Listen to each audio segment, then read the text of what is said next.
are so many incredible sustainability pioneers. I think someone who has to be credited a huge amount into bringing and making nature really accessible for everyone who has access to a TV is Sir David Attenborough. He has brought incredible documentaries showcasing the natural world in the most beautiful ways, which isn't arrogant, it isn't condescending, but just uplifting and exciting. So he is a true, remarkable leader. I also really enjoyed reading Mark Carney's book called Values. He was the former governor of the Bank of England, and he has written some incredible work on sustainability and the challenge within the commercial world. Bill Gates' book on sustainability is also brilliant on how to solve the climate crisis. But I note that these are all three men, and I am always about championing women.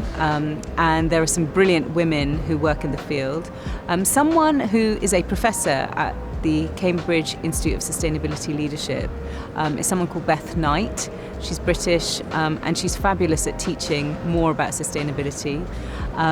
So yeah, there are many, many leaders. So it's not a person, it's might be irritating to you, but it's a country. I think France has been fantastic in leading sustainable practices.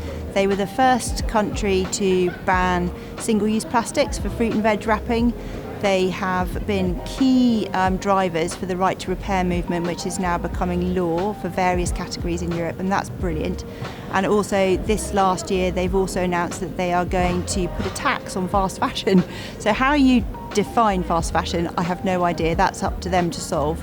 But the fact that they're going that way, I think is brilliant. I think they're leading the charge. I think I'll give a couple of examples. The classic example with Patagonia, for talking so openly and honestly about sustainability, not just trying to be sustainable, but their founder and CEO often talked about the fact that they were, as a business, unsustainable no matter what they do.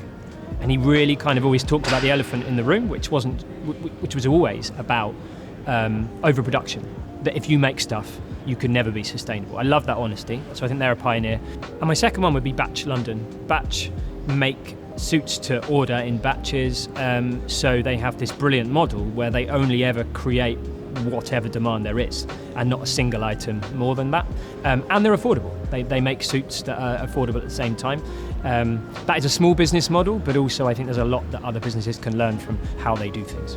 So in terms of influence on me in ethical and sustainable practices, I've often found it's meeting people in different countries and understanding different ways of working and what suits them in those countries can be really eye-opening. So for instance, a lot of artisan practices involve kind of people working in different conditions from what we would expect, so can involve a lot of home working, and actually it's not wrong for people to work from home in that way. You just got to manage that they're not being exploited, they're getting a fair wage, and it's not blocking their access to education. So not kind of assuming that everyone needs to work in the same way that we do, but that everyone's treated fairly.